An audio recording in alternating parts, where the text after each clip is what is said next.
Match program ba yan? Yes po. Okay. Magandang umaga po sa inyong lahat. I would like to share to the public that as part of the digital transformation of the department, we have launched the online or the digital minors traveling abroad processing or application. So this is one of the efforts of the government to eliminate the traditional paperwork, the long queues, and the personal appearance in the field offices when you apply for the travel permit. And we have simplified and streamlined the process from the previous 11 days, from the previous 11-step processing of the MTA, we have now streamlined into the 7-step process for the MTA application. So, under this platform, yung ating pong online or digital MTA processing, we have two types of permits na binibigay for the MT or the minors. First is the certificate of exemption and the second is the travel clearance. So, sino po ba yung nag-a-apply for us dun sa ating travel clearance and certificate of exemption? First po is yung ating pong mga minors parents, and then we also have this substitute parents or the legal guardian, and then we also have yung mga travel companion. So, who are applying for the certificate of exemption? This certificate of exemption, ito po yung ina-apply kapag nagta-travel yung minor, and then if kasama po niya is yung if the parents are not married, and the child's traveling companion is the biological father. So, ibig sabihin po nun, hindi sila kasal, pero kasama niya po yung biological father in traveling. So, kailangan, and he has or she has the sole custody provided by the court. So, yun po ang kailangan for the certificate of exemption. Next is when the traveling companion is the legal guardian and as evidenced by a court order. Pangatlo is orphans of married parents, but the custody now is for their substitute parents o yung mga living grandparents nila. And sometimes po, meron din namang orphan na non-married, yung ating pong mga minor, but ang custody din naman po ay doon sa substitute parents or mga living grandparents and relatives. So, and another one is the travel clearance. Travel clearance naman, ina-apply naman po ito kapag ang minor is accompanied by other than parents and they are to travel abroad. And secondly, if the minors po is traveling alone, yan. So, kailangan pa rin po ng traveling permit. And then, also, one of the minors' grandparents is providing parang authority dun sa other than the grandparents, other relatives po na sasamahan din sila to travel abroad. And also, we also provide travel clearance for minors' adoptive parents if the minor is granted with adoption decree and certificate of finality. And also, kapag ang minor naman po is magta-travel din for the purpose of immigration, but his or her is holding a passport, Philippine passport pa rin. So, kailangan pa rin ito ng travel clearance. So, ano po ang kailangan nilang gawin? They need to create an account sa ating pong mta.dswd.gov.ph and mag-create sila ng account. Ang possible lang po or ang pwede lang po na mag-create ng account are una-una yung parent mismo, the accompanying adult, and yung ating pong legal guardian. So sila lang po yung tatlong pwede mag-create ng account to start the processing of this MTA travel permit. And depende po kasi sa ating case, if you are applying for a certificate of exemption, for example, kayo po yung, you have the custody but you are a biological parent but hindi po sila married, ang kailangan nyo po is the court order to process that MTA. And at the same time, yung ating pong court order as well pag you are the court custody po, pag ikaw ang legal guardian. And then, ang ating pong basic for the processing of travel permit is, unang-una is the QR-coded birth certificate po ng bata. And then QR-coded marriage certificate po ng parents. And then of course, the parental approval, no? Yung ating pong tinatawag na authority or consent ng parents na pinapayagan niya po na mag-travel alone ang bata or mag-travel with this guardian or accompanying adult. So yung po so far. And napaiksi po yung aming proseso kasi you don't need to go personally sa kanya-kanya. Meron po kasi kaming mga regional offices. Sa ating manual transaction, you need to go personally and to transact personally.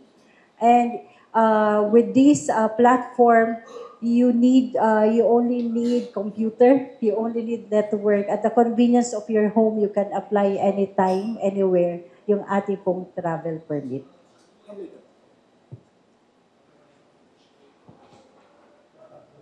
Siguro po for better appreciation, yung pinapaliwanag kasi ni ma'am, kapag ako nag-travel, kasama kong isang anak, lalo na kung babae, at yung babae 10 years old, mas ika-apelyedo ko yun. Kung walang permit ng DSWD o clearance, huhulihin ako sa airport o hindi isasakay. Kailangan patunayan kung anak ko yun. At dapat ay may clearance. Kung may anak ako na hindi naka-apelyedo sa akin, kasi hindi ako kasal doon sa nanay ng bata, again, mas maraming dokumentong kailangan ko. Yes po. Okay. So ma'am, kasi ito nangyayaring madalas sa airport. Ang tanong ko po sa inyo, kasi bumilis ang proseso, yung po bang security ng inyong sistema, na-cater nyo na doon sa mga bagong natuklasan na impormasyon? Courtesy ng tanggapan ni Direktor. Marami palang banyaga nakakakuha ng birth certificate. QR-coded pa. Precisely, kung tama po ang pagkakatanda ko, hindi na rin naman ako bata, yung restrictions na yan sa pagta-travel ng mga bata na kasamang matanda, ay bunga nung trafficking, child trafficking, ng mga nakalipas na panahon. So ano po yung assurance na nung bumilis ang sistema, hindi naman lumawag ang security ng mga papeles at ng authenticity ng mga dokumento? Unang-una po, gusto ko pong i-cite yung difference, dun sa ating pong manual transaction before is pwede na mag-transact kahit sino man, basta may SPA. But this time, mahigpit po kami sa pagbuo ng account. You only need 3 persons to create an account. Sabi ko nga po, yung magulang, parents, yung travel companion, at saka yung may custody, may legal custody ng bata. So, kayong tatlo lang po ang pwedeng mag-create ng account. At lahat po ng information ay being subjected doon po sa loob ng platform.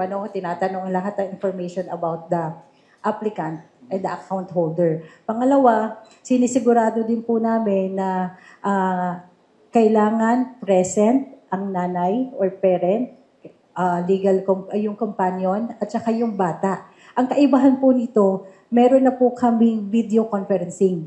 Before kasi, we don't need the children or minor to appear sa physical po na transaction.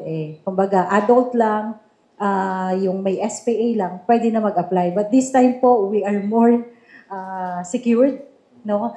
Kasi kailangan po ng physical, not physical, but the presence of those 3 for you to qualify doon at talagang ma-approve ang inyong application. Pangatlo po, mas mahigpit po ang aming engagement and partnership with DFA, Bureau of Immigration, PCTC, and PSA.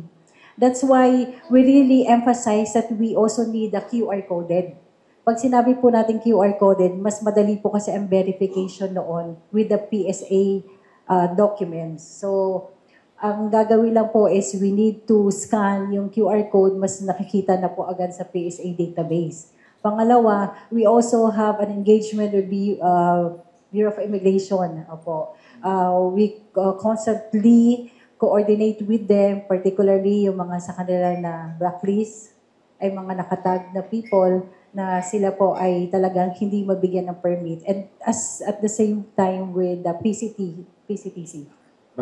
I may be imagining things, Kasi, again, dahil sa PAOK, narinig natin yung katagang Pogo Babies. Yes. Maraming mga Chinese na ito nakaanak ng Pilipinas. Iba dito ay tinatakas.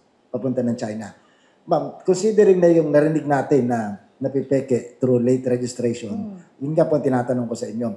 Meron po bang karagdagan na security protocols o requirements kapag kayong hihingi ng travel permit kasama yung kanilang anak na minor, ang nakita ninyo kanyang nakalagay naman kung late registered yung ba may karagdagan pa kayong mga pagsusuring gagawin? Hindi lamang kasi for sure QR coded rin yun may karagdagan ba kayong kukontak man lang kayo sa PAOK? Ito bang boy pogo ba ito o neneng pogo itong nanay o tatay nito nagpapakilala? We have measures naman po. Kasi if we see na mayroong inconsistency sa data, may red flag, we make sure that we validate it further. Ang ginagawa po namin dyan, we're referring it to the local social welfare officer and we have them visited doon po talaga sa bahay. So, hindi po kami basta-basta na nag-approve, especially may nakita po kami mga red flag or yung mga concerns na dapat pa namin further investigate. So, ang sinasabi namin, we can give you within 3 days yung inyong travel permit kapag walang issue and at the same time, you have complete documents. At yung late registration ng magulang ay isa sa red flag? Yes po. Thank Late you. registration is one of the red flag na aming kino-consider. Immediate ba yung implementation ng MDA? Immediate? As of today? Yes po. Actually po, nag-launch po kami na February 18. By February 19, up na po ang system and ongoing up to now. So, meron po tayong mga field offices presence, pero they are there to just to provide technical assistance and help you navigate in the application. Ang worry ko kasi, yung immediate implementation and digitalization, meron experience, halimbawa yung sa toll roads na pina-stop ni new Secretary, Transportation Secretary Dizon na sabi niya anti-poor yung full implementation sa ngayon ng toll roads. Ay nga lang kasi kung magta-travel, hindi naman siguro puro yun. Actually, yun po yung profile din na tinitingnan namin. Ang karamihan po kasi ng mga nagta-travel is medyo may capacity naman talaga to travel. Yes. At saka tinitingnan din po namin sa kanilang, one of the requirements, sir, affidavit of support or document that will really prove that you have the capacity to travel. Sa pag in-invoke yung rason anti-poor, automatic reject. Yes po, kasi wala ka namang capacity to travel. Yung una po nating titingnan doon. Anong gagawin mo? Di ba? Di ba yung papunta ng Dubai, ipapakita mo may allowance ka, nagagastusin At saka nakabuka sa hotel na hindi pwede ang Airbnb. Yes po, kaya nga minsan may namimit po kami mga cases, no, na nagta-travel sila, tapos nakalagay doon for working abroad, pero minor. So, red flag na po yon, disapprove na agad sa amin yun. Okay?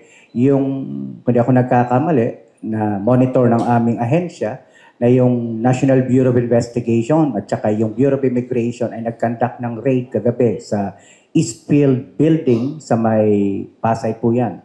6th floor ng Eastfield Building at ang nahuli naman po nila kagabi ay mga Pakistani at saka mga Indians.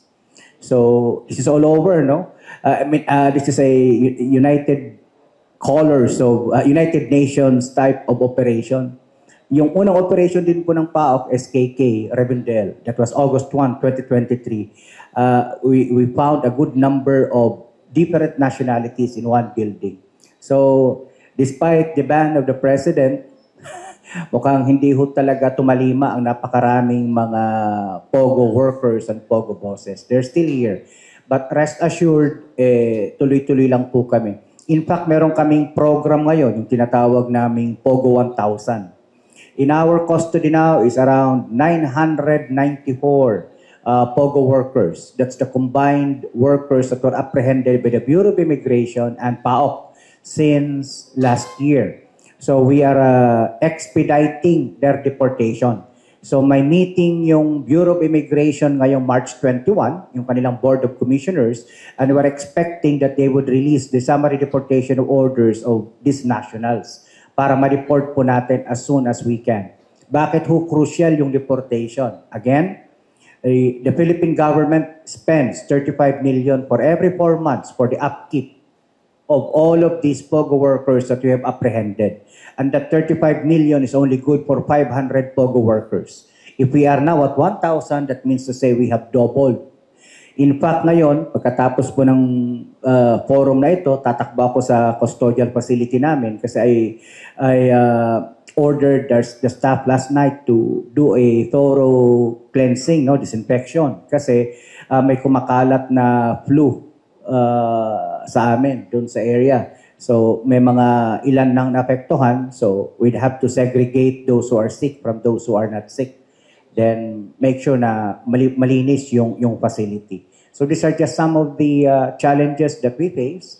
But of course, this is a whole of government program naman po. So, we don't shirk away from the challenge. Bear in mind that the Bureau of Immigration declared that there are about 11,000 remaining illegal POGO workers, thereabouts. 20,000 thereabouts have left the country voluntarily around December, up until December of last year. So, out of the 11,000, we have already apprehended 1,100. Yung 98 na deport na po ng Bureau of Immigration through a chartered flight of the People's Republic of China.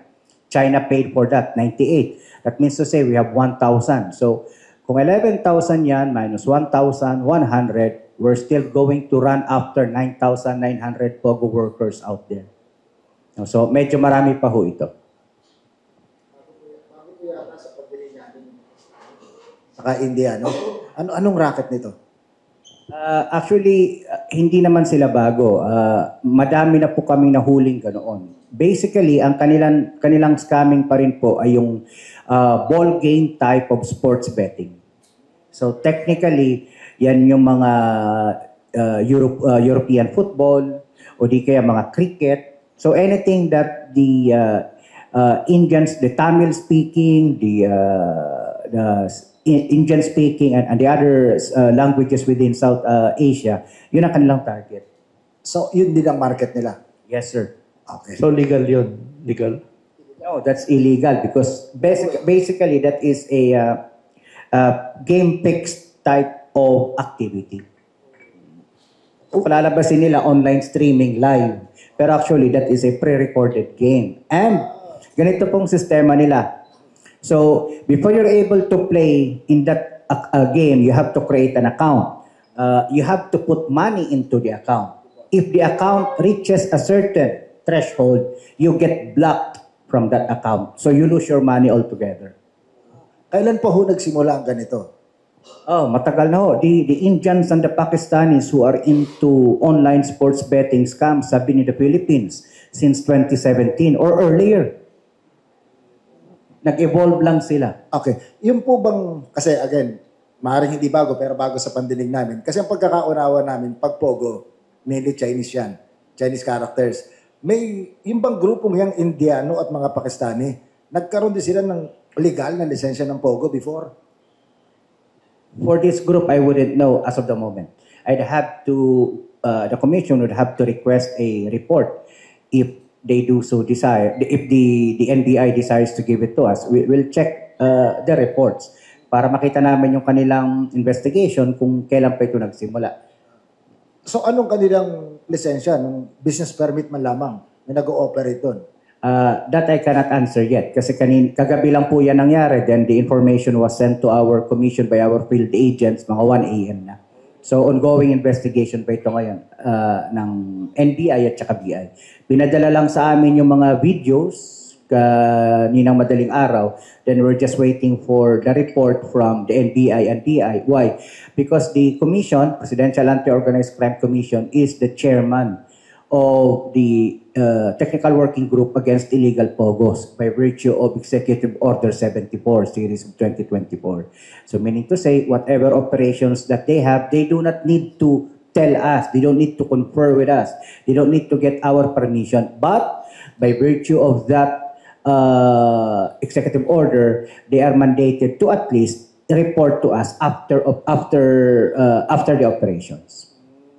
May na-mention ka kanina, Director, yung filing of charges against PAGCOR employees na nagano? Last March 12, the National Bureau of Investigation filed qualified trafficking in persons charges together with violations of the Anti-Graft and Corrupt Practices Act against 7 inspectors/regulators of PAGCOR. These were the people who were found in Baofu or Bamban. Why did we file charges against them? Because witnesses have testified to the fact that these regulators were actually teaching them how to circumvent the inspection process. Kaya po sila ay nakasuhan nung mga kasong yun. Hindi ho biro yung testimonyang ibinigay ng aming mga testigo sapagkat ito ho, sila ang mag-i-inspect, silang magbabantay. Sa halip na magbantay ng maayos, hindi na nga nila nagawang magbantay ng maayos sapagkat nakakitaan nga po ng scamming yung legitimate na pogo na yon. Tinuruan pa nila kung papaano maiwasan yung inspection nung ibang mga regulators ng PAGCOR na matino. So mga bantay sa lakay ito. Gano'n na nga ho. Meron din yung mga local government employees na dun sa, alam mo, sa Bamban and Porac. Hindi ba nag-file din ba ng charges ang... Opo, ang numero ng kinasuhan, 39 doon sa qualified trafficking in relation to 9208, 10364, and amended by, I forgot the other law. Then, may kinasuhan pang 21 naman. So, in relation to dun sa falsification ng land titles ng Baofu. Bakit po? If you do remember, during the Senate investigation, bago pa matituluhan yung lupa ng Baofu na nabili ni Alice Rial Guo or Guo Waping, nauna yung conversion. No?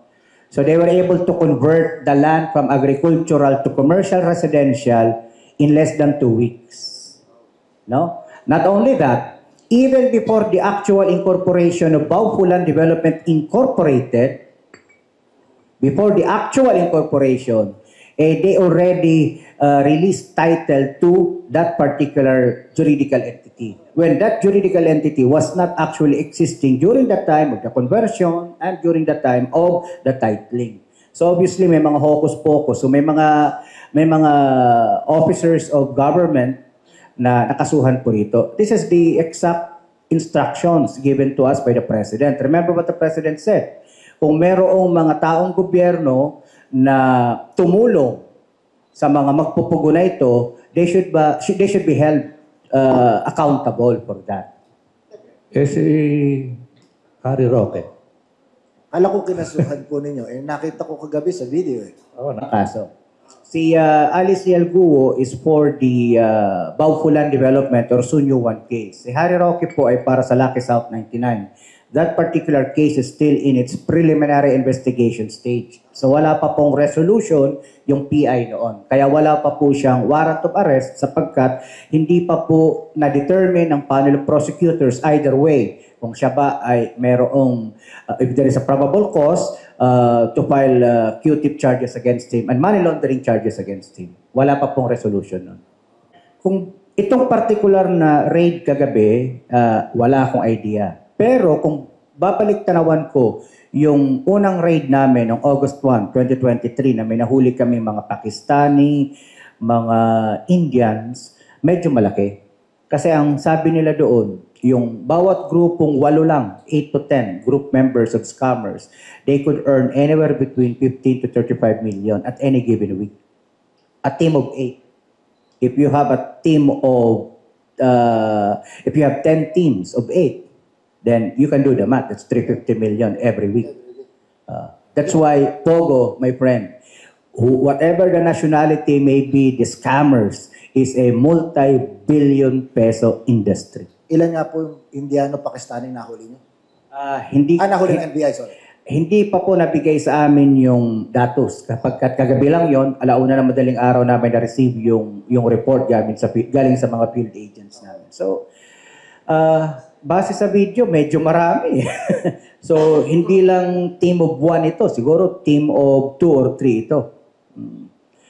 Hindi lang. Kasi dami. Ang laki ng Ang laki ng facility na na-raid kagabi. Oh. Ayan, dami nila. Oh. Oh. So, this could be a multi-billion peso industry. So, people are asking, bakit pa kasi hindi matigil-tigil? Because this is a very profitable criminal enterprise. The infrastructure para is here. They already built their infrastructure and they cannot easily dismantle that. And just like any type of organized crime, there is no type of organized crime that could exist in any country without a co-opted, corrupted public official. So yun ang dapat ma-unmask. Yun ang utos ng presidente. Mahubaran yung mga public officials na tumutulong dito, kung meron man. Opo, ito po yung NBI ang nag-operate. Kagabi, opo. Hindi sila composite. Hindi po composite. With Bureau of Immigration. Kasi naalala ko po, kaya ko tinatanong yan, last year yata, nabanggit niyo na may leakage. Kapag masyadong maraming ahensya nag-ooperate, nagkakaroon ng leak. So, ganyan po bang setup ngayon? Compartmentalize para ma-compartmentalize din yung leakage? Hindi naman ma-compartmentalize yung leakage. Compartmentalize yung operation para ma-control yung flow of information. Maganda po yung mga ginagawa ngayon ng PNP, NBI, PAOK sapagkat hindi ho kami nagkwekwentuhan. Hindi kami nagkwekwentuhan. Kumbaga, nagkwekwentuhan na lang kami after the fact. Kumbaga, we compare notes. And we encourage that para ma-protection na ng operation. So sa Tagalog, walang kwentuhan, pero may kwentahan after ng operation. Kinukwenta ko ilan na nahuli ganun. Don't put malice, ha?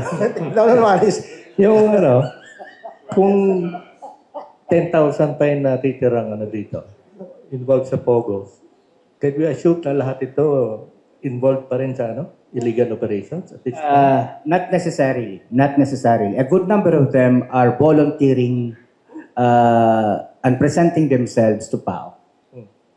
So, in fact, we already have around almost 200 Vietnamese nationals in our custody. A good number of those have volunteered and sought refuge in PAO.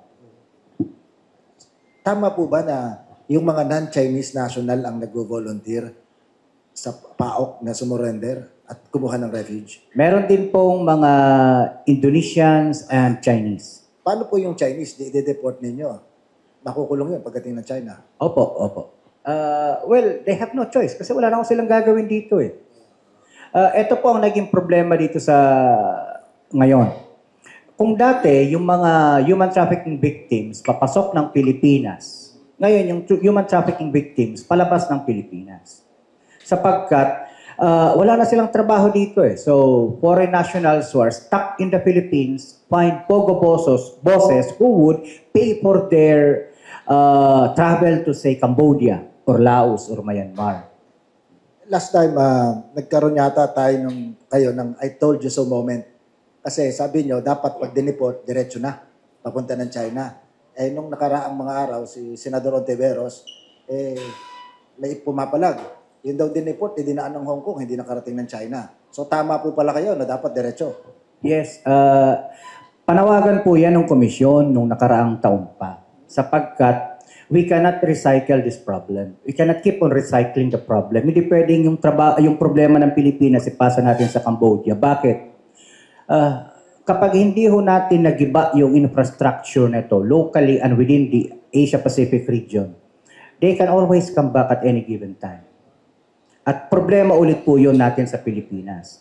In fact, the Embassy of the People's Republic of Vietnam wrote a letter to PAOK yesterday stating the same complaint that 10 Vietnamese nationals who were supposed to have been deported to Hanoi never reached Hanoi. Upon their verification, they reached Cambodia. So, this is very disturbing. Kasi they should be sent home.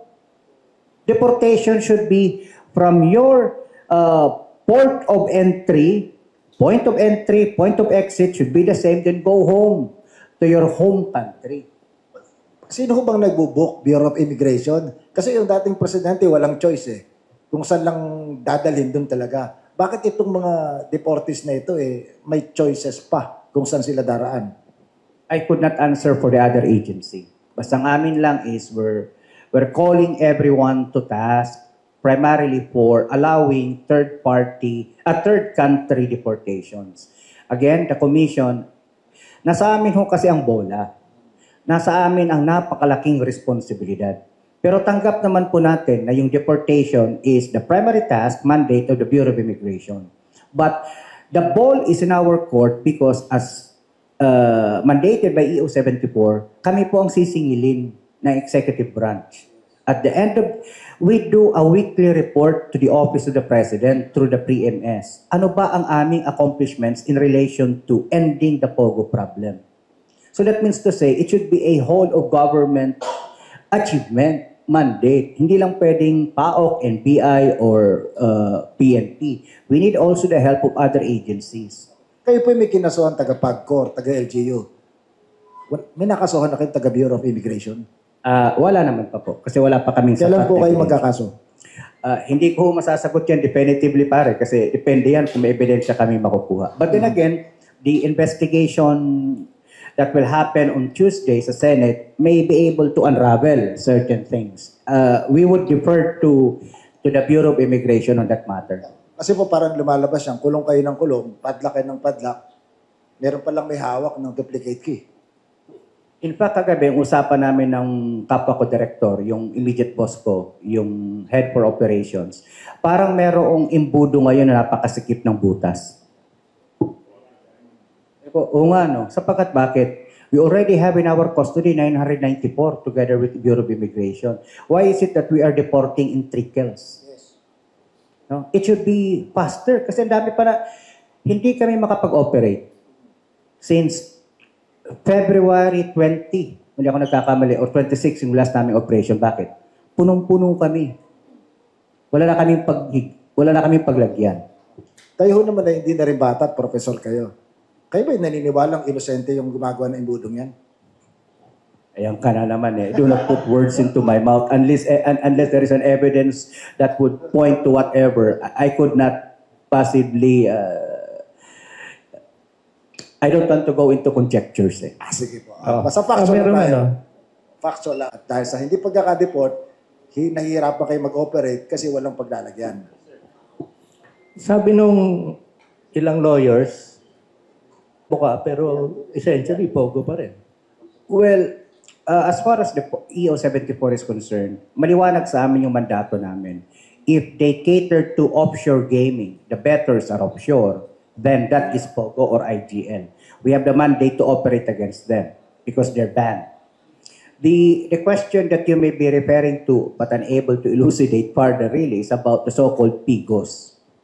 PIGOs are something else. PIGOs are online gaming platforms that are catering to local bettors. They are not part of the ban that was imposed by the President last year. Kung ganun lang pala yun. Ginawang PIGO.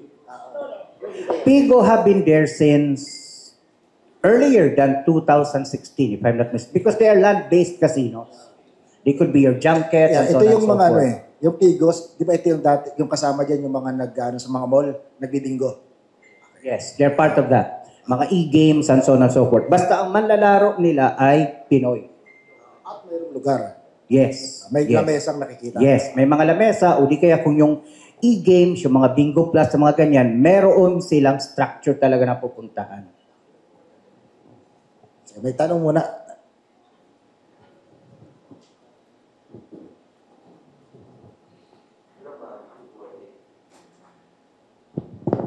Noel po ng PTV News.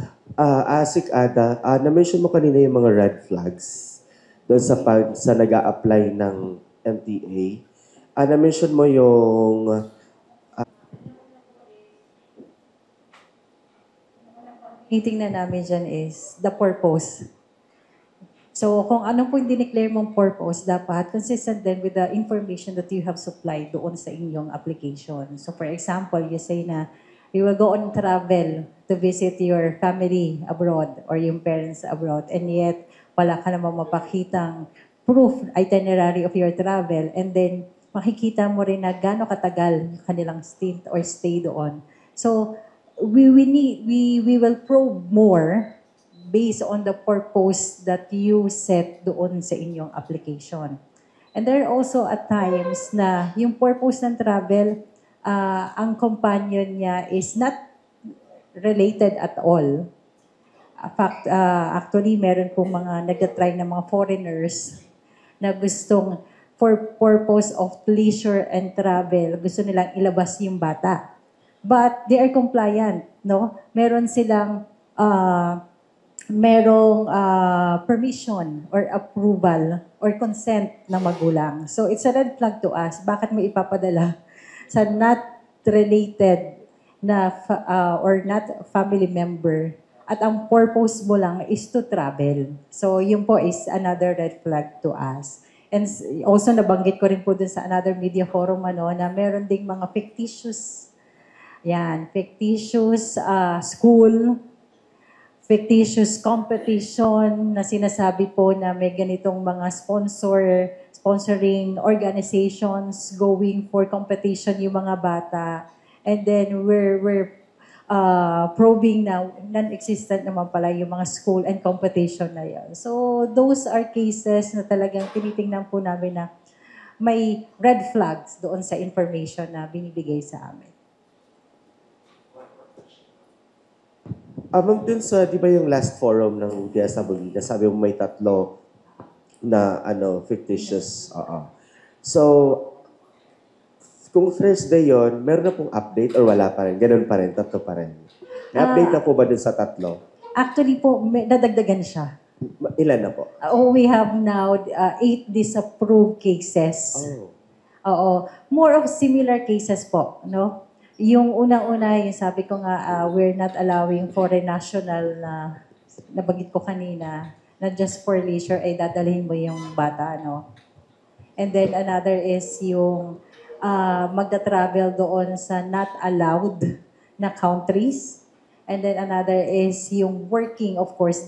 Actually, they're honest enough to tell us na magtatrabaho yung minor doon abroad. So those are cases aside from those sa 3.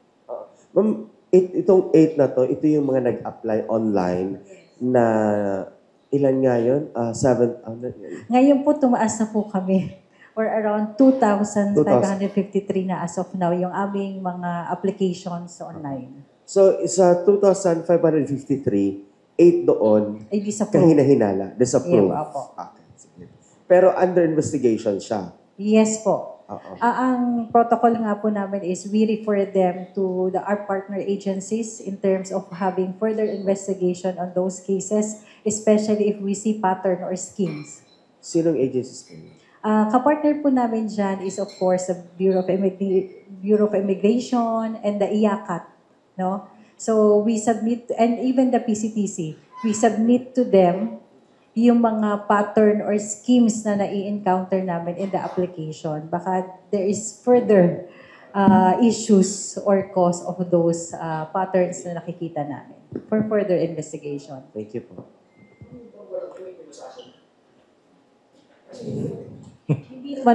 Hindi naman po. Because unang-una, kung ikaw ay magulang, we just need to correct them na children, minors are not allowed to work, especially abroad. So, Pero yung kinakorek po companion, natin. kung yung perceived o yung potential companion niya, hindi mo dapat yun ang kakasuhan? Kung foreigner yun, na dadalhin sa Yung ibang case bansa. naman na foreigner po na yan, that's also one of the cases na in-endorse na po namin sa IACAT and the BI for further investigation. Kasi hindi naman po agad-agad na papusasan yan because we need to undergo due process pa rin. Hindi ho ba prima facie yan? Evidence ang hawak ninyo na nagsumiti ng mga dokumentong hindi totoo? It's O part may of the... panloloko? At least, panloloko kung hindi man fake yung mga dokumento niya. Pero that's part of the LEA's function na po. That's why the law enforcement, it's IACAT na po. Law enforcement agency na ang in charge of that. Just Ignacio po ng Abante Radio. Ma'am, for clarification lang po and for soundbite lang din po, can we confirm po na dito po sa bagong MTA online system ng DSWD, mas matatrack na po ba natin yung mga menor de edad na pupunta lang sa ibang bansa dahil may kinalaman po yun sa child trafficking, yung mga pang-abuso po. Yeah. Yes, it's easier to monitor now because it's a centralized processing na. Before kasi it's then centralized at the regional level and it's on a manual. So the transmission of reports, transmission of cases is difficult to monitor, di ba? And even if there's disapproval, medyo tedious po ang process because it's on a manual. But this time around, it's online and lahat po ay through digital processing. Mas madali po ang transmission ng report. And even we have this coordination and engagement na with several agencies involved in trafficking. So, mas madali po ang transmitan ng report and pag-a-address ng mga issues pertaining to trafficking and exploitation to children. So, magkakaroon po ba kaya ng chance na sa tingin niyo po ba may mga makakalusot? Ano po mangyayari sa mga ganun?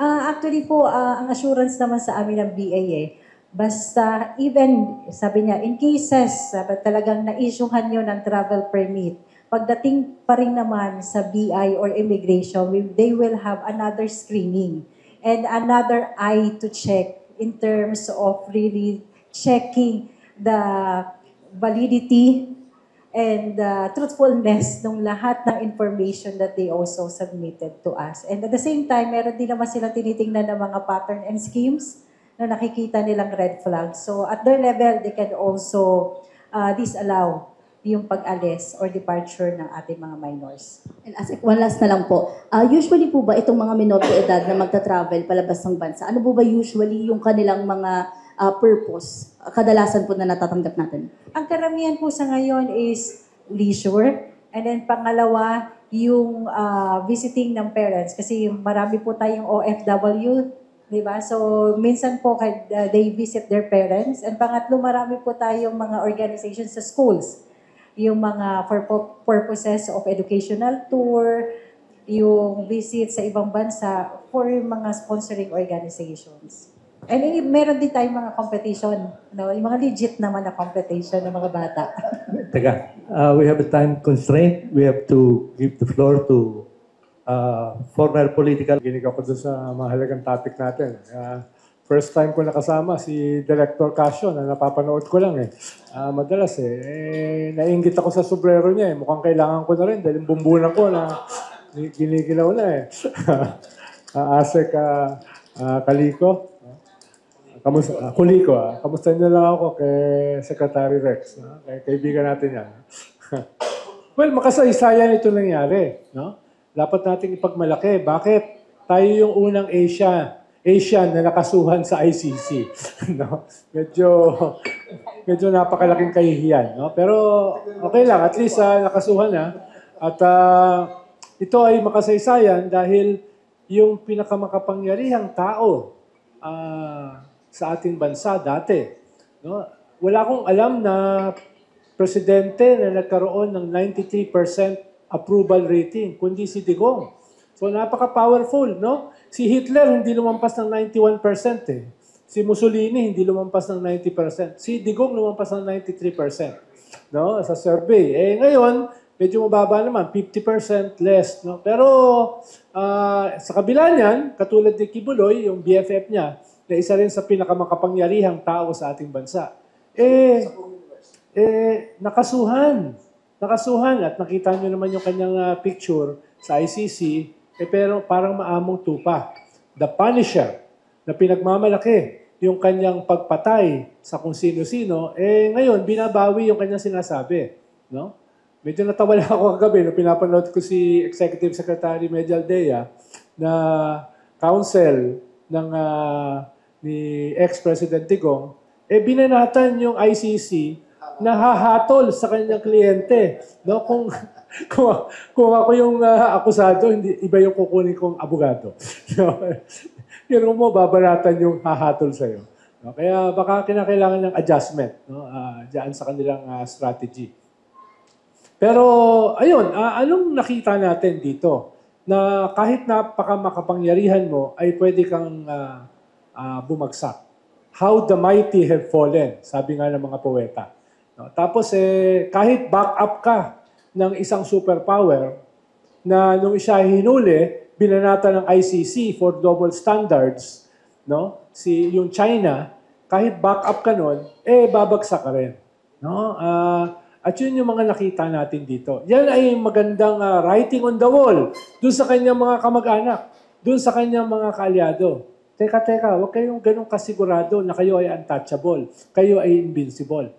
At mahalaga, ito ay hindi lamang labanan ng mga Marcos at sa mga Duterte.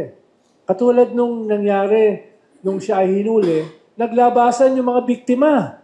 No? Yung mga biktima, mga pamilya ng mga pinatay. No? Dapat yun ang isang makita rito. No? Ito ay labanan ng mga biktima, ng mga pamilya ng mga napatay sa EJK. No? Na ito ay vindication ng kanilang pinaglalaban na magkaroon ng hustisya. No? At medyo nakakatawa lang na yung binabandera ni Digong at ng kanyang mga kaalyado ay sila, yung kanilang human rights ay binayolate. No? Medyo natuwa ako ron. No?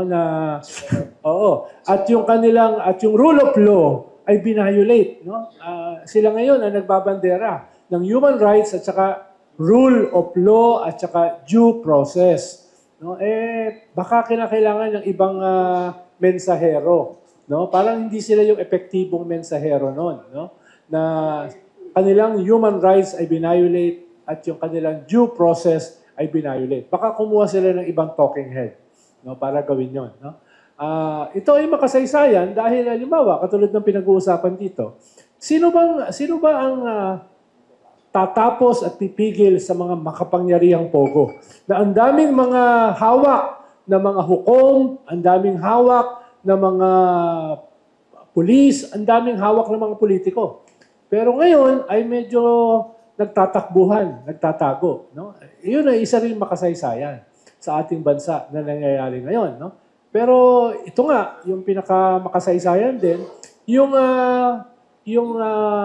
godfather ng mga pogo, at sabi nga ng Quadcom, hindi lang mga pogo, ng mga drug lords, ngayon ay nakasuhan sa ICC. At ito ay simula pa lamang.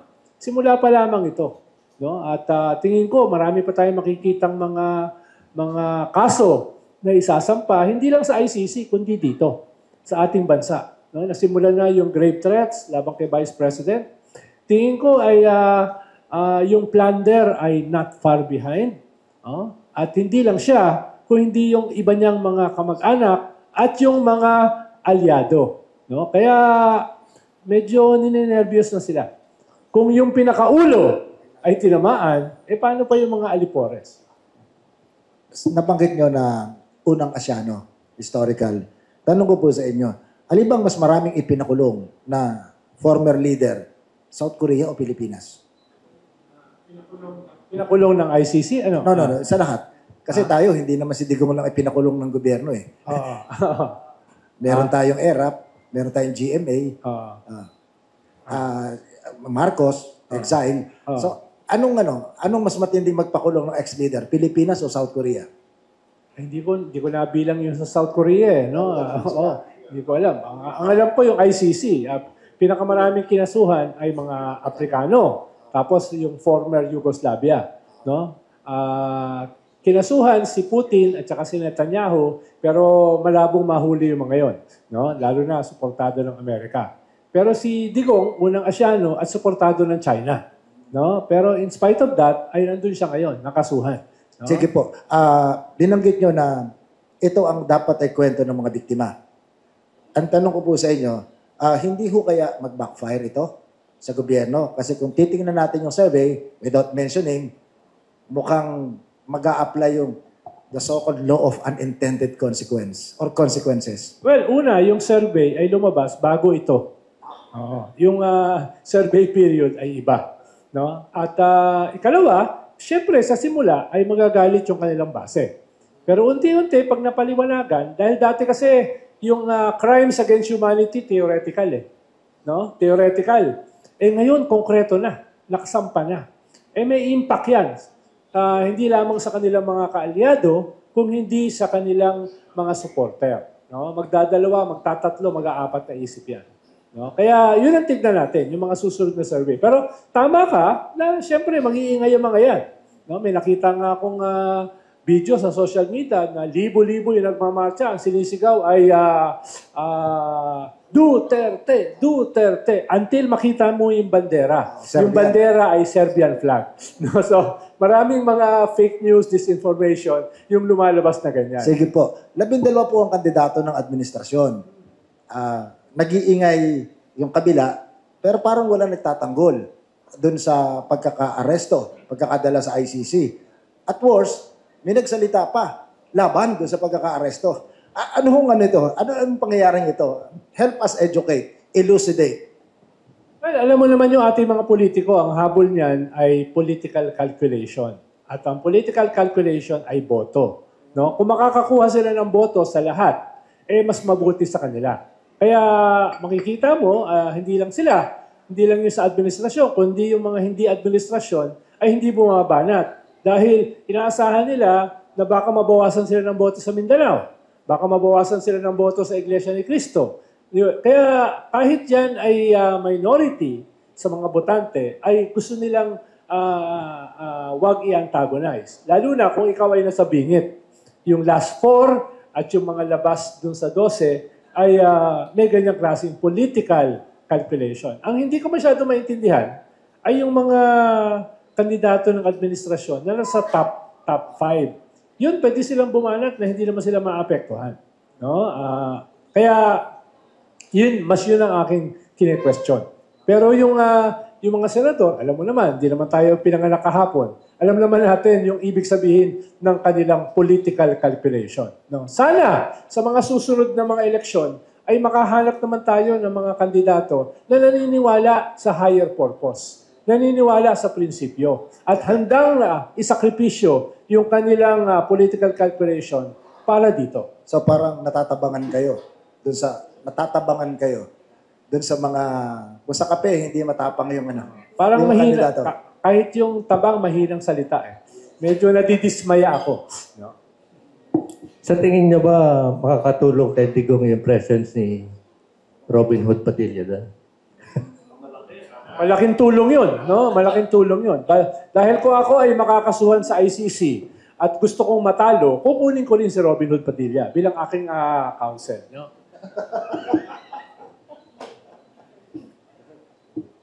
May tanong, sige. Nakakatakot, si Idol pa rin magtatanong. Baka hindi ko kayang sagutin yan. Hindi, kayang-kaya mo to at hindi naman mahirap Meron akong 2 tanong. Tungkol dito sa mga abogado ni Gongdi, no? Ako tatanungin, mukhang mahina Mukhang hindi sila sanay sa proseso ng ICC. Sa tingin mo ba panahon na para magpalit ng abogado si Gongdi? At kumuha ng iba. Yun talagang marunong, no? Hindi naman yung kasi mga dumikit sa kanya, mga ambulance chaser yun Hindi, mga pipitsugin naman yun Anong tingin mo dyan? Alam ko, nagbo-volunteer. Bigla nag-parachute doon si Harry Roque. No? Bigla nag-parachute. Pero sabi ni Panelo, sino? Hindi ko siya kilala No? Mukhang kailangan ayusin muna nila yung kanilang alitan. No? Dahil medyo nahalata. No? Kaya, hindi ko alam. Dahil si Panelo, ang dami rin pinapile ng mga kaso sa Supreme Court. Ang tawag ko sa kanya, professional filer. Unfortunately, parang wala pa siyang naipanalo na kaso. No? Kaya, sana medyo maghanap sila ng medyo magaling-galing. No? Hindi, kasi yun baka si Topacio. Yun, magaling yun. No? Nung nag-file tayo yung gobyerno ni Pinoy, nung tinail yung kaso tungkol sa sa UNCLOS, talagang kumuha ng abogado, na marunong naman talaga at yun ang nag-captain ball. Hindi naman inasahan yung mga local Track record na kahit superpower ay kaya nilang labanan at kaya nilang ipanalo. No, yun ang dahilan. Pero ang lead pa rin diyan ay ating mga abogado. Si Soldier Hilbay na bar top notcher, nandun si Justice Ardalesa ng Supreme Court, nandun si Justice Carpio, no? Kahit nga si Guevara nandun, na undersecretary dati, no? Na naging Justice Secretary at Solgen ngayon, no? Ako, nandun ako, pero ako lang yata yung drop out nakasama dun sa delegasyon, no? Kaya medyo magaling, maliban sa akin, magaling yung sumala sa UCLOS. Oh, sa tono ng pananalita mo, ang tingin ko, dapat nang palitan yun sila Medialde. Talagang magaling, no? Yung kabisado yung proseso ng ICC. Parang gusto mong tulungan si Digong. Parang lang. Nararamdaman ko lang. Para ng mga parehas yung laban, murder Kita mo, na 2-0 kagabi Anyway, shifting to another topic, no? Tingin ko mas importante ito, no? May mga panukala na, at isa ako dyan, no, na sa isinulat ko, yung pangailangan ng indemnification. At yan ang magandang ano. Dahil yung mga pamilya, puro hirap yan Naalala ko, nung panahon ng nung pinagpapatay, hindi makalapit sa barangay yung mga pamilya ng pinatay. Inostracize pa yan. Dahil kalakasan nila noon anong pananaw mo dyan sa indemnification? At magkano ang tingin mo? Ako, napakahalaga niyan, no? Yung indemnification, no? Kahit maliit o malaki, yan ay mahalaga. No? Kung maliit, it's a clear recognition na sila ay biktima. No? Kung malaki, ay makakatulong dahil karamihan doon sa mga pinatay, mga mahihirap No? Saka nakakita ng drug lords na nakatira sa barong-barong. No? In their thousands. No? So, mahalaga yung sinasabi mong indemnification. No? Nabubulol na tuloy ako. Medyo mahirap na tayo sa English. Pero, naasar nga ako nung hearing sa Kongreso, nung unang mga hearing. Ang sabi nila, dun sa mga pamilya, bakit ngayon lang kayo dumulog dito? No? Ba't ngayon lang kayo pumunta? No? At pati yung mga abogado, kinakatay. Bakit lang ngayon lang kayo nagpakita? No? Yung mga congressman na nagsasabi nun, sila ngayon sumuporta dati dito sa Tokhang. Tapos sinisisi nila yung mga pamilya, ba't lang ngayon lang doon nagpakita? No? Pinatay nga yung mga kamag-anak no? Bakit sila magpapakita? Kaya ito ay parang manifestasyon na hindi lang mas marami pa yung responsable, mas marami pa yung mga enabler dito sa ginawa ni Digong. At dahil dito ay talagang dapat bigyan ng indemnification. Pero kailangan hanapin saan ba yung kanilang nakatagong kwarta. No?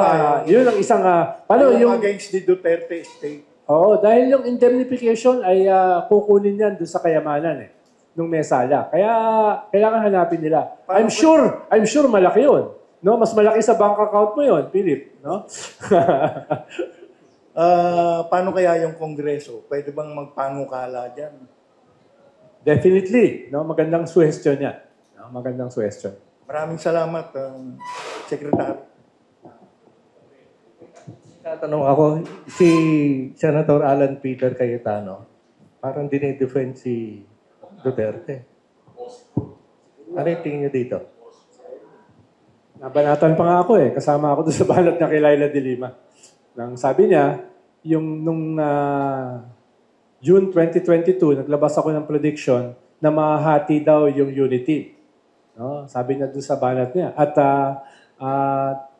pero yung aking prediction ay hindi lamang prediction. Gusto ko daw mangyari yon para makabuo ako ng bagong grupo. No? Medyo, ang kailangan na siguro, paalala kay Senator, pag yung katulad ko ay babanatan ng isang senador, pabor sa akin yun. No? At medyo mahaba yung kanyang sinabi. Mahigit sa oras yata yun Hindi ba banat yun? Hindi ba papuri yun? Pwede. No? Pwede. No? Alam mo, si Imagine Senator... yung senador takot sa inyo. Si Senator Alan Peter, huwag niyong kalimutan, Vice Presidential candidate ni Digong. No? Ikalawa, naging Secretary of Foreign Affairs. At nung siya ay nagsalita sa United Nations, ay dinepensahan niya yung Tokhang. No? Sana balikan niyo yung kanyang mga sinasabi. Medyo nakakahiya, no? Sa United Nations, dinepensahan mo ang crimes against humanity. No? Yun, sabi pa niya ay pun intended, ay sinasalvage ni Digong ang kinabukasan ng ating mga mamamayan. Yun ang ginamit niyang salita, sinasalvage. No? Talagang napaka-witty ni Senator Alan Peter. Tapos siya rin ay naging speaker ni Digong. No? Kaya medyo nakatali yung kanyang sikmura. Pero ngayon ay mukhang kasama siya sa hahatulan. Not necessarily dun sa korte ng ICC. Pero sa hahatulan siya ng mamamayang Pilipino. Hahatulan siya ng mga biktima. No? Ang dami niyang sinasabi sa due process, sa human rights, etc. etc. No? Katulad ng sinabi ko sa kanya kanina, baka mali siyang mensahero. No? Baka iba yung kanilang gamiting mensahero dito sa usapin ng human rights at saka violation ng due process. No? Parang SMNI ngayon ang champion ng press freedom. No? Parang ganun. Ay, medyo mali na konti. No, konti lang naman. So, kailangan ayusin nila yung mga mensahero nila. No? Kaya, ayun, baka mas mahalaga maging circumspect si Senator Alan Peter dahil itong balat niya, baka bumanda sa kanya. No? Baka bumanda sa kanya. Okay, we'd like to acknowledge the presence of Sec. Genevieve Guevara ng Department of Agriculture. And also, nandito na rin si Attorney Cristina Conti na Sec-Gen ng National Union of People's Lawyers at directly tumutulong sa ICC sa pag-try. Magandang umaga po sa ating lahat. So yung ating ngayong MSRP, no, meron po tayong tinatawag na maximum suggested retail price ng bigas ngayon, nasa 49 pesos po. Base po sa ating bantay presyo monitoring, halos lahat naman po ng mga palengke ngayon nakakomply po. Mayroon pa po kami nakikitang 45, 42, 43. So nakikita natin talaga meron pong pagbaba ng presyo ng bigas at sabi naman po sa atin, talaga po mura ang kuha ngayon ng bigas, lalo na po yung sa imported.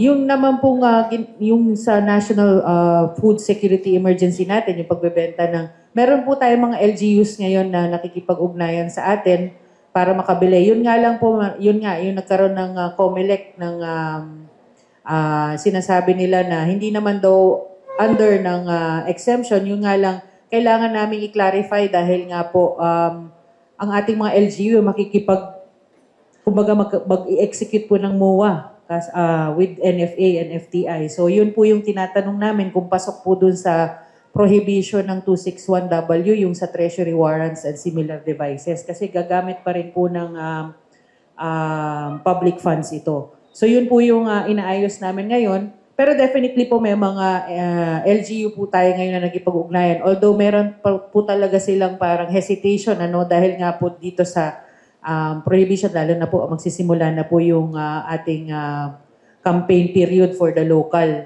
sa March 28. So yung total ban po kasi March 28 hanggang May 11 yung pong sa ating. So yun po yung ginagawa natin ngayon. So, confident po kayo na before the effectivity ng ban, March 28, naayos na lahat ng papeles? Pwede? Yes po, ang COMELEC naman very much willing makipag-usap sa atin. Yun nga lang po, maraming mga nangyayari ngayon po. So, nakaschedule po yung aming clarification meeting next week, Monday po. Yung pong market intervention, can we call that market intervention siguro, ng kadiwa at saka yung pagbibenta sa mga LGU, hindi naman kalakihan nito. Not even 20% ng demand. Pero ang laki ng epekto sa presyo. Malaki pong epekto sa presyo, lalo-lalo na po nung pinatupad nga po natin yung MSRP. At yun nga po sa pakikipagtulungan ng ating mga kapulisan, yung enforcement po natin, talaga pong nababantayan po natin. At syempre nakikita po natin yung pasahan ng presyo from the millers to our retail. Masan sila na suspect pa muna, lalo na, tama po yun, iba pa confirmation of charges dun sa nangyari. Iba yun, entirely. Ang first appearance ay magtukoy lamang kung tama ba ang nahuli. At siya ba ang in custody talaga. Halos yun lang. Kung naabangan niyo po ang tinanong ay, ano po ang pangalan mo, buo-buo, at anong birthday mo, saan ka pinanganak. So, pagkumpirma po ito ng identity ng nahuli. At dito po magsisimula, kung dito po sa Pilipinas ang tawag natin ay jurisdiction over the person, Meaning yung korte meron na siyang kapangyarihan doon sa katawan ng pong suspect na ito. Kumagat na po talaga ito kahapon. Ang implikasyon po kasi nung ganoon ay pwede ka nang humingi or sa korte ka nang hihingi ng kung anumang relief o remedyo para po mapalaya ka o kung anong pwede mong gawin mo pa. Kaya yun po ang pwede niyong gawin mula ngayon o kahapon hanggang September 22. Humingi siya ng remedyo sa kanyang pagkakakulong. Isa pong partikular na remedyo na pwede niyong gawin ay interim release o temporaryong pagkakalaya. Pwede niyong sabihin, kung alim na buwan ba naman, pwede ba akong balis? Pwede ba akong umuwi? Una, karapatan po talaga ng lahat ng akusado, lahat ng suspect na makalaya. Kaya lang, yan ay nasa stricto guidelines. Ayon sa korte, kaya kami nag-issue ng warrant of arrest ay para humarap sa kaso. At ang confirmation of charges, ang pinakaunang schedule, gumagamit sa substantial aspect ng kaso. Sa pagitan ng period na yan, maghahanda ka para sa kaso. May gagawin mo siya. Hindi naman yan teka lang. At in fact, ang pinaka-importante dito ay maintindihan niya kung ano ang mga charges sa kanya. Sa buong panahon, meron naman pong submissions yung ICC.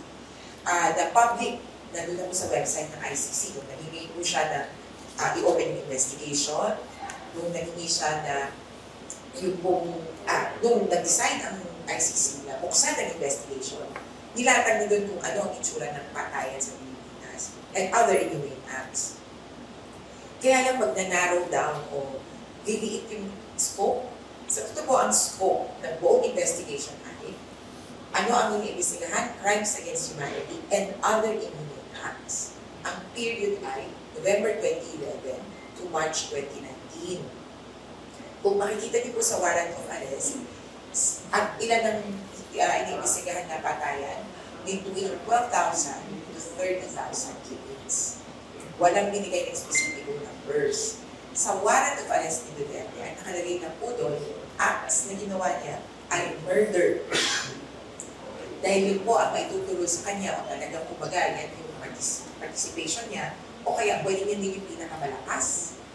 Hindi naman po kailangan na ilagay doon na siya kaagad na may kasalanan doon sa 30,000. Hindi po yun malaking butas na gaya ng sinasabi ng iba. Pero ang ibig sabihin lang po doon, ito kaya na namin pruwebahan ngayon. At hindi ang nakalagay. 19 na pagpatay sa Davao at 24 na pagpatay 24 sa buong bansa. Ito po bilang na ito ay tingin namin madadagdagan siyempre, lalo na sa pagharap ng mga tao. May nagsumilit na itong application for search, the warrant of arrest. So kagabi po, kasabay na inunseal yun o binuksan o sila publiko. Kung narinig nyo kahapon, sabi, now it's the opportunity to unseal the application for a warrant of arrest. Nauna po natin nakita yung warrant of arrest. Pero yung application, simple mas malawak. Simple, nandun tigal-tigal. Kasi yung warrant, yun na lang yung dulo. Pero ano yung application, mukhang lumalabas, posibleng sa cloud mo yung 43 cases, yung killing sa Bulacan at saka sa Caloocan. Ito po yung parang lumada. Ngayon, ang invitation ko lang po ay huwag po sana tayo mag-speculate na din sa kung aling kaso yung mga involved kasi medyo magkakaroon ng security risk din para sa mga biktima o sa witnesses. Kaya kung sa amin po, matagal pa ito mga 8 years to 9 years ang average run ng ICC trials. Pero itong mga nakaalang taon, medyo lumiliit na. Merong mabilis 2 years. Pero medyo maliliit na krimen kasi at saka kumbaga hindi yung maximum. Ito, mabigat. Itong ICC, gumagalang sa karapatang pantao. Ano po bang humane punishment? At a certain age, hindi na pwedeng ikulong, kagaya ng korte natin, na may mga krimen na hindi na pwedeng ikulong kung matanda na. Sa ICC, ang edad na tinitingnan nila ay 18. hindi po 80. Okay. So yung minimum. Minimum age na pwedeng i-trial, pero yung maximum, ang kanila pong qualification, as long as you are fit to stand trial. So kung naiintindihan mo kung ano pag ginagawa doon, kung kaya mong tumayo or umupo, ay magtutuloy ko ang trial. Sige Yung po. humane punishment, ang maximum na life set imprisonment pa ay 30 years lang. So kung plus, mahigit 100 years old siya kung sakasakali, na maximum. Meron po ba sa kasaysayan ng ICC na ang ginamit na katwiran ay insanity? May nagsubok yata, pero hindi yung insanity na baliw, ano, pero parang gano'n. Pero yung pinaka-abante na siguro na parang defense, child soldiers yung kaso niya. At ang sabi niya, ako naging child soldier, nagsimula ako, and I rose through the ranks, tapos naging ako yung pinuno. Pero yung trauma ko bilang child soldier, yun yung nagtulak sa akin. So, I am a victim and at the same time a perpetrator.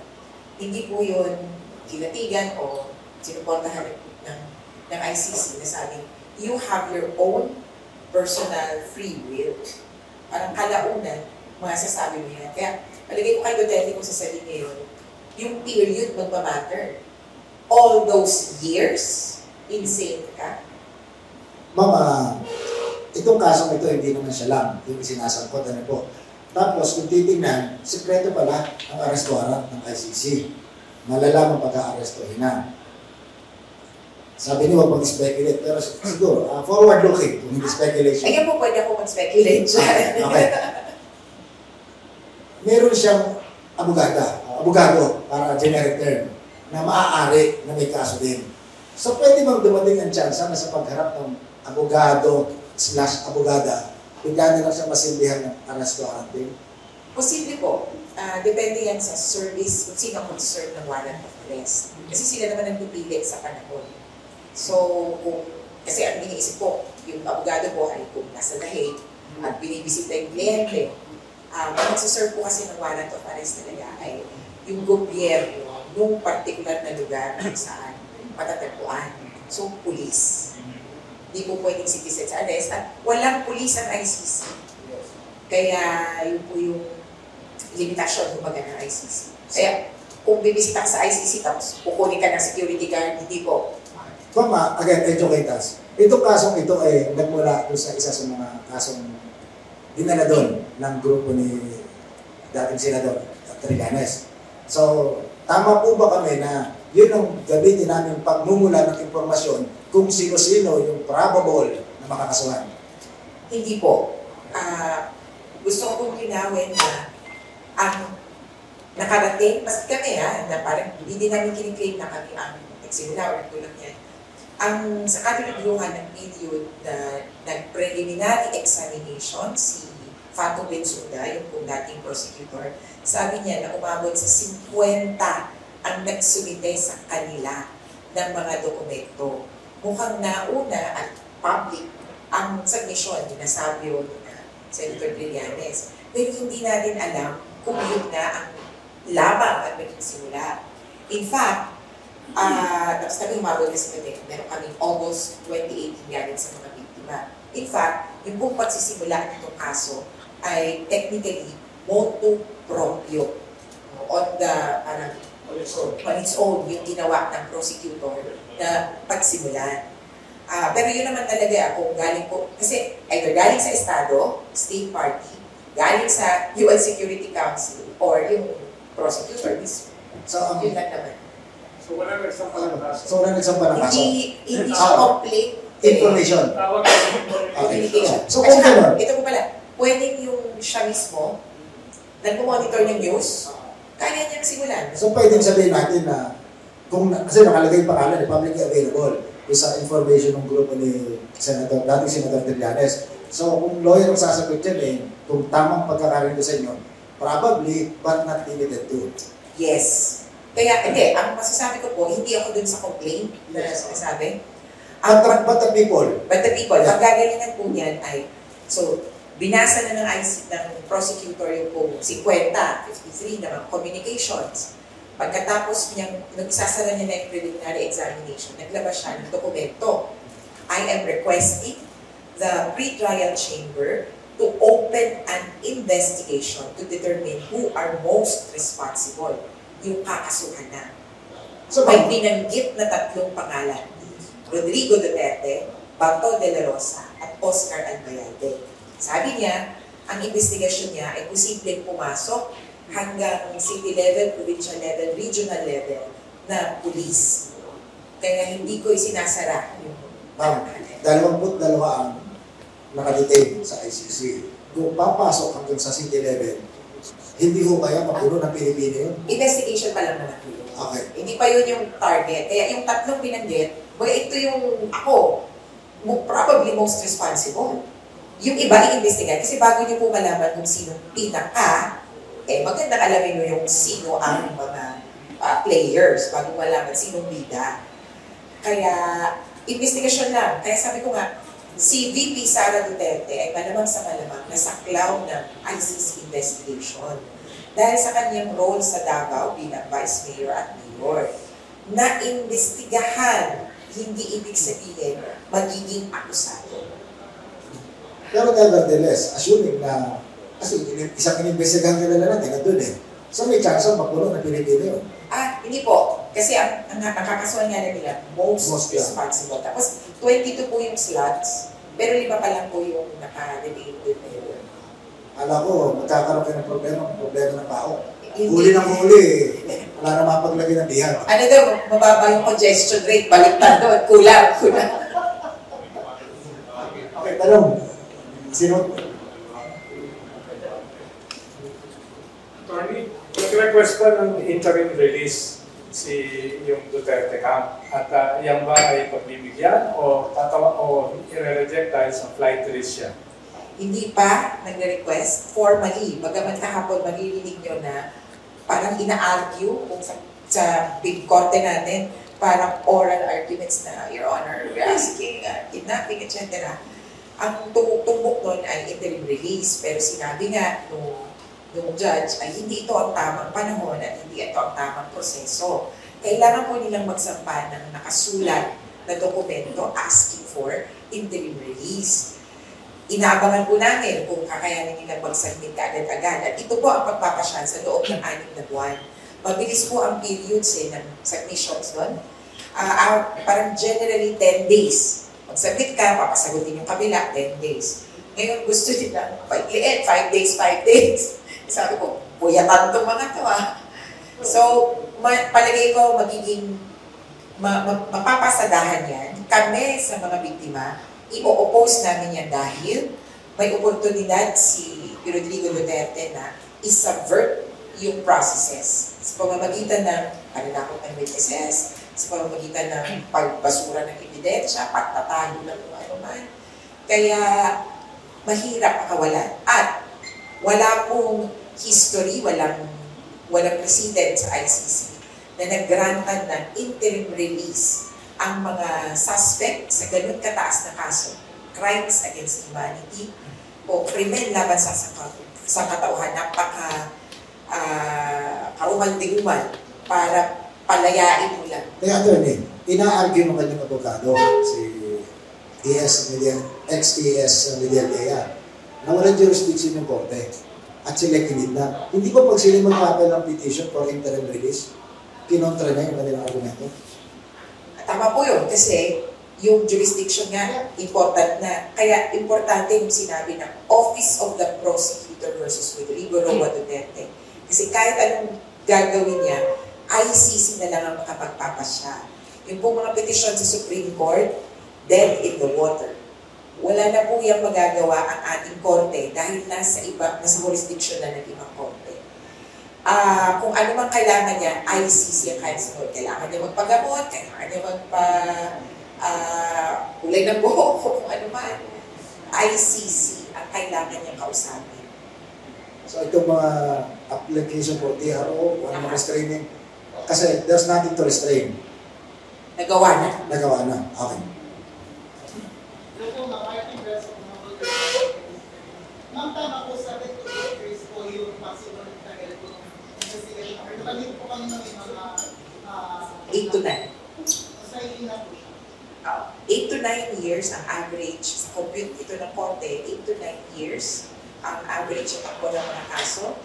Pero merong natatapos na o nakakausay sa loob ng 2-3 taon. Mahirap mag-project kung ilang taon matatapos ito kasi depende din sa prosecutor kung gano'n niya kabilis ma-proceed yung kaso. Ma'am, pero ayun ma'am, sana makikita ko na mabilis ko yung level to kaso ano ba po yung ma-expect na sa pag-usa na kaso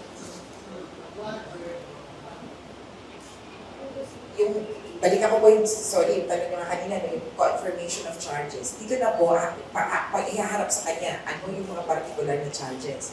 Mga 1 buwan bago magsimula yung trial, ibibigay sa kanya halos lahat ng ebidensya na hawak ng Office of the Prosecutor para makomentuhan niya. At ito ay magsisigurado na he can confront the charges that are filed against him and that he can answer as accurately as possible everything, every fact that is presented before him.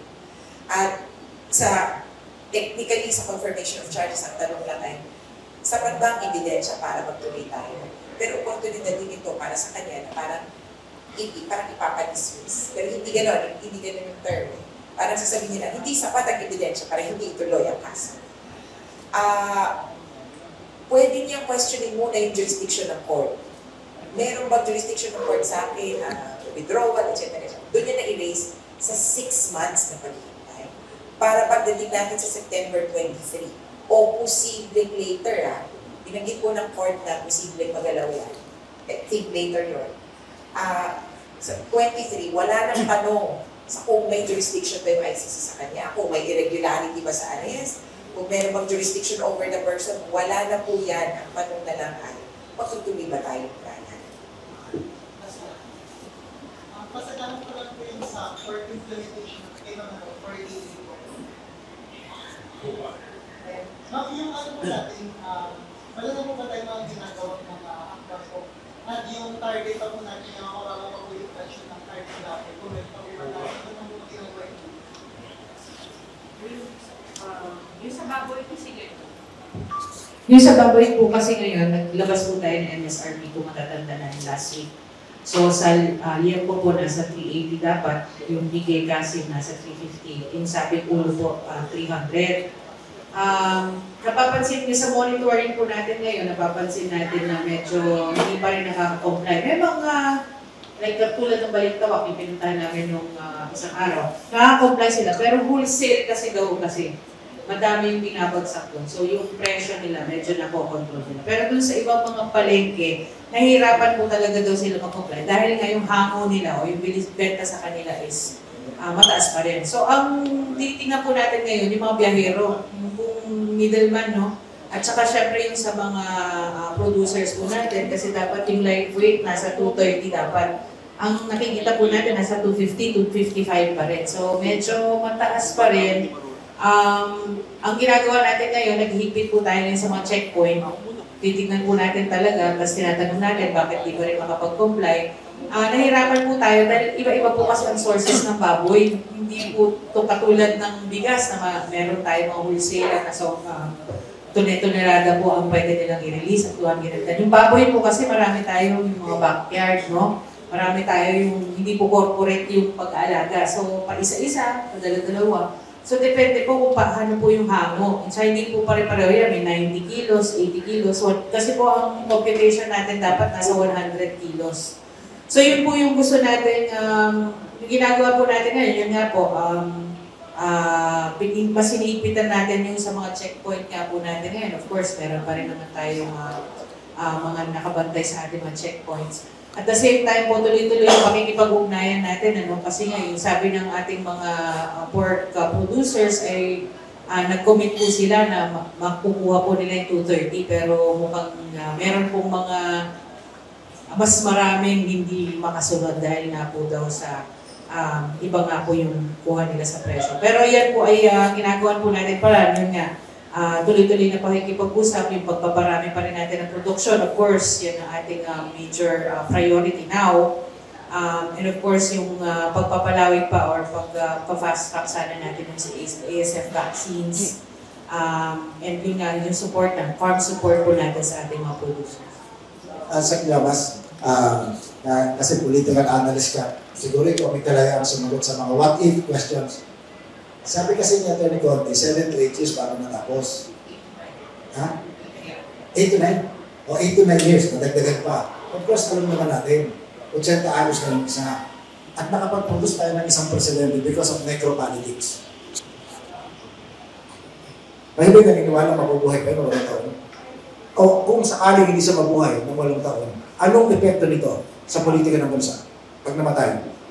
Sigurado ko lang, baka mauna pa siya kay Enrile.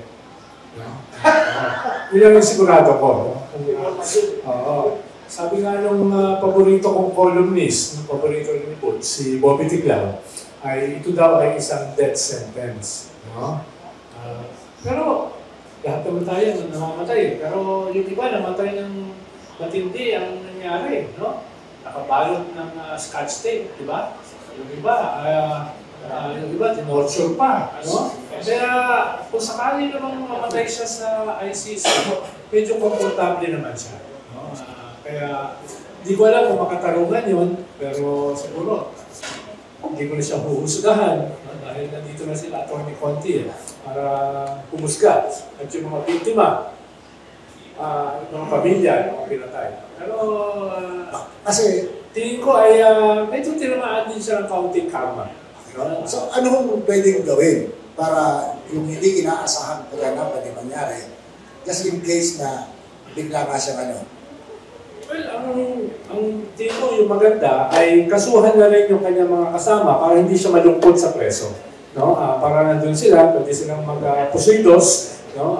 Kikwentuhan sila ron, yung mga kanilang ginawa na mga misadventures. No? So sana, para hindi siya malungkot, kasuhan na. No? Yung mga binanggit ni Las Cañas, ni Matubato, no? Para may kasama na siya ron. No? Pero usually kasi ang ICC, nagfo-focus lang sa principal. So yung hindi makakasuhan sa ICC, dito nakasuhan. Dito nakasuhan. Yun naman ang sinasabi nila, complementarity. So, di gawin natin yung complementarity. Dito nakasuhan ng crimes against humanity. Kung hindi makakasuhan din. Alam ko, attorney, ano exactly like yung role mo dun sa will be appearing before the court? Technically po, dahil ako po ay assistant counsel, hindi po ako counsel kasi 10 years practice. Nag-submit po kami sa ICC. Di ba ako ba 10 years practice? Kami po, bilang abogado ng mga biktima, meron kami nire-represent. Kinikilala yon ng ICC. Pero pipili ng isang common malamang. Hindi pa kasi, wala pang formal at wala pang ayos na magpunta yung biktima doon. Hindi pa ayos. Pero mag-ausap na kami. Yung formal process po kasi yung application for participation in the proceedings. Nakailang submission na kami, pero ang tawag po doon ay representation stage. You submit your views and concerns. Yung participation sa trial, iba na namang filing. Pipili po yung mga biktima among the legal representatives ng posibleng isa ng common legal representative or posibleng i-appoint po namin yung parang PAO, parang Office for the Public Counsel for Victims na magrepresenta kumbaga ng lahat ng biktima. Siya po ang in charge na katawanin yung interest ng mga biktima represented by their own counsels. Pero pwede siyang bumuo rin talaga ng whole legal team. Bit niya doon. Balik, tatlo sa ICC prosecutor, defense, tapos victims. So ma'am, baka naman kayong mga abogado mag-away-away na sa unang huli? Palagay ko hindi naman po. Kasi isa lang naman yung interest. Yung interest, pero pag may camera na, nag-iba ng interest ko ibang abogado. Tinutukoy niyo po si Harry Roque. Ano na yan? Ma'am, matagal na out of the ang picture. kasaysayan po ng ating bansa ay po para tayo maliba. Yung kaliwa ay naghati-hati.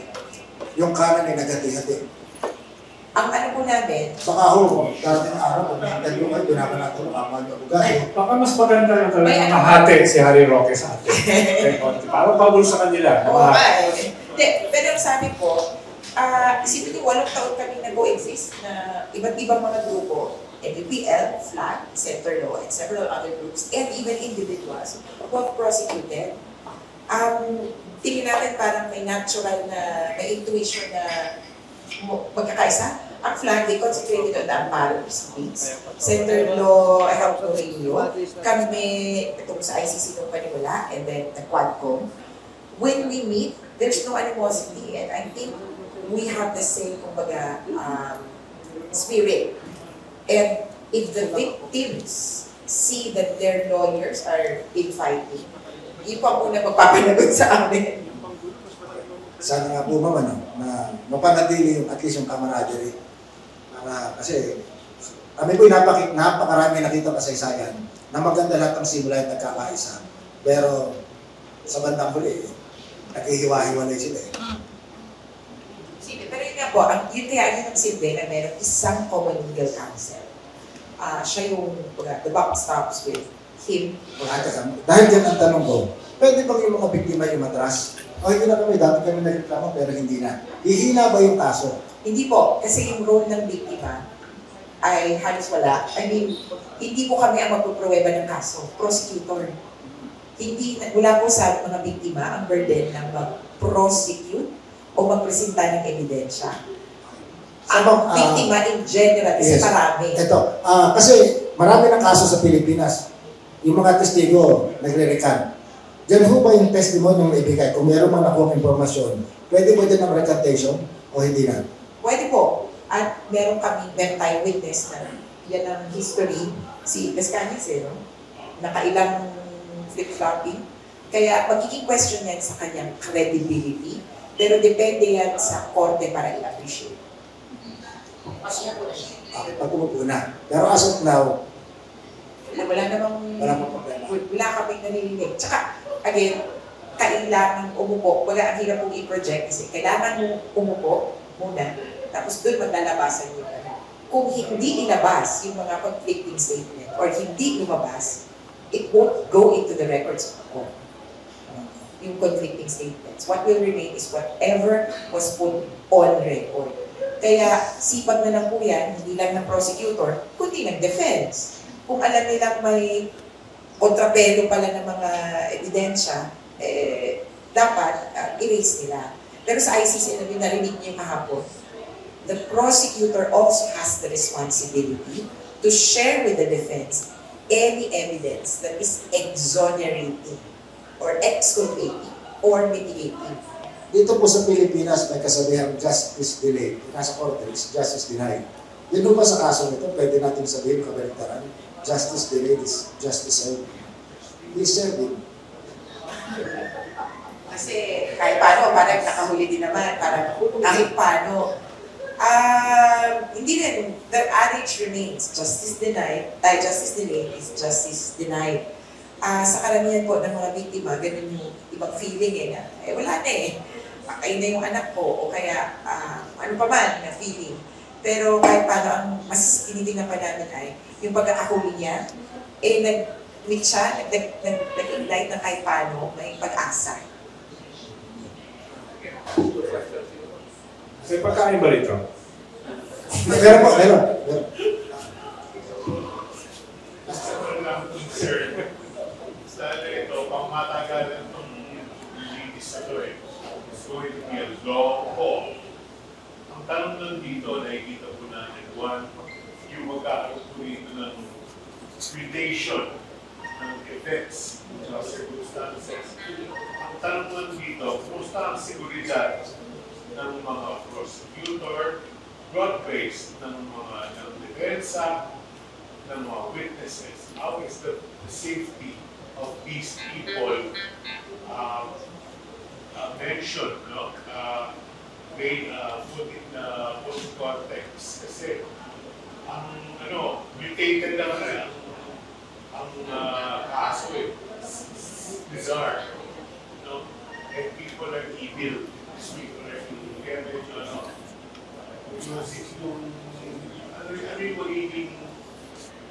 ano magiging akbang na gagawin sa long run? Una po, sa puntong ito, kung sa bahagi ng witnesses, kanya-kanya po ang pag-secure ng sarili safety sa mga biktima, most especially dahil lalo na ang partisipasyon ng biktima, to be clear pala, ang partisipasyon ng biktima ay either as victims, participating victims na pwedeng magbahagi ng kanilang pananaw or witness na ipipresenta ng prosecutor. Yung witness, medyo abante dahil meron pong ino-offer na Witness Protection Program ang ICC. Pero sa ngayon, kailangan, dahil kasi simula pa lang, kailangan maayos yung application at pagkagat nun. Yung witnesses in general, participating witnesses, wala pong inaalok na witness protection ang ICC. And even their own witness protection, they would prefer in-country than out of the country. Kasi ang laki ng bubulabugi mo na buhay. Hindi lang yung witness, pati pamilya niya, pati extended family, and so forth. Kaya, sa totoo lang, malaking risk para po sa mga biktima na mag-come forward. At kinikilala natin na ang risk ay pwedeng manggaling hindi lamang kay Presidente Duterte o under his command, but also from his supporters, yung mga nalulog na at kung ano-ano na naisip. O kaya kung sino mang malikot ng utak. Kaya parang ingat-ingat din po kami ngayon, most especially. Ito yung panahon na inaalam, may ebidensya pa. Kung may mag-isip dyan, patayin na lang natin lahat ng biktima para walang witness. Kasi hindi na alam kung sino witness. Ingat-ingat po. Ganon din naman sa defense. Posibleng may ganon din silang agap-agap na puhulihin na ako, magtatago ako. Again, educators, paano magiging testigo yung biktima? Ay, patay siya. Ay, biktima Pamilya. po. Pamilya. Oh, Sa ICC, iba po ang konsiderasyon ng biktima. Kung kayo ay apektado, una, kung ikaw ay namatay, biktima. Kung ikaw ay asawa ng namatay at naapektuhan ka ng pagkakapatay na wala yung breadwinner, biktima. Anak na hindi na nakapag-aral, biktima. O lola na umaasa dun sa taong yun, biktima. Tagtagan sa sagot ni Atty. Conti. Yung kung ikaw ay witness na nandun ka na sa Den Haag, sa Netherlands, baka lesser yung threat. No? Dahil mababa ang crime rate doon. Pero ang daming mga DDS na nagpuntahan. No? Puspus. No? Pero medyo may hirapan doon dahil ang luwagan ng kulungan eh. Dahil kakaunti yung mga kriminal. No? Mababa yung crime rate. Yung Norway na, doon na nagpapadala ng kanilang mga preso dahil napakaluwag. Kaya mag-enjoy sila Digong at kung sakali, iba niya makakasama dahil meron gym, meron kang computer sa iyong kwarto, may TV ka, no? May sauna pa kaya yata. So medyo, baka si Butch mag-volunteer na pumunta ron eh. No? Mas malaki pa sa kwarto ko eh, kwarto niya, kahit medyo maliit. So yung mga nandun, ang delikado yun nandito. Dahil totoo na yung crimes against humanity. Totoo na. Ibig sabihin, yung mga biktima, mga pamilya ng biktima na nandito, yun yung pwedeng i-threaten. No? Halimbawa, kahapon, kausap ko si Father Blaby, ang dami niyang death threats. Father Blaby kasi tumulong yan eh. Nadalhin si Matubato at saka si Las Cañas. So, tumulong siya doon sa mga testigo, no? Na i-secure, no? Na alagaan. Tapos, siya ngayon ang maraming death threats. Kaya, ang advice namin sa kanya, medyo mag-ingat-ingat ka rin. Pero hindi yan hihingi ng protection sa gobyerno. Yung protection ay sa kanya na mismo. No? Kaya, ina-emphasize ko lang na maraming mga threats sa mga biktima dito. No? Dito yung mga threats. Okay. Hindi ko gusto maging emotional dyan sa parte niyan. Hindi ko ba pag tinreten yung mga biktima, kamag-anak mga matay, at pinatay yun, hindi ko ba yun ang proof ng crime against humanity? Hindi hihina yung kaso? Hindi hina or hindi lalakas kasi yung kaso tungkol dun sa unang pagpatay. Pero may dagdag na kaso, Article 70 crimes are crimes against the administration of justice. At ito po ay ang intimidation ng mga biktima o kaya pagpatay sa mga biktima o kaya pagtanggal ng ebidensya, pag-erase. Kaya madadagdagan yung kaso na kung sino man napapatay. Doon sa mga kamag-anak, ano bang ebidensya, proof ang kinakailangan natin? Obviously, pinateka, hindi naman nila alam kung sino nag-utos. Hindi ba mas delikadong testigo yung kasama ng mga nag-implement? Opo, in history, parang ang sasabihin naman ng biktima, ganito ang naging epekto ko. Kumbaga, ang kanilang input ay tungkol sa what was the injury done, what was the effect. Pero yung actual na nangyari, ang tawag dyan nga ay insider witnesses. Yung po magbabahagi dun sa paano bumaba yung command, ano yung instruction, yun ang kailangan mag-ingat. Sa intindi ko po, meron po ilang insider witnesses sa tono na rin ng prosecutor na under custody at naka-witness protection na. Ay, paano? Problema ngayon nga sila yung umamin. Hindi recommended na yung witnesses maamin na, ay, ako witness na ICCD po. Ang dito po ay, pag insider witnesses or pattern witnesses, ang recommended, ay yung pattern, parang paano yung itsura, recommended na mas doblehin ng ingat dahil sila po ang magkoconnect doon sa buong kabuuan. Iba't ibang patayan, maraming insidente, pero paano natin masasabi na pandemic, iisa ang modus operandi. Itong mga witnesses nito ang pinakadelikado. Pwedeng i-apply sa ICC, pero Office of the Prosecutor po ang kausap dyan. Sige, mahaba na yata yung discussion natin today. We'd like to thank our resource persons for today. Sa kay DSWD ASEC ng Taponico, Director Winston Casio ng PAO, Culture ASEC Genevieve Guevara, maraming salamat. At si Attorney Cristina Conti, Secretary General ng NGPL.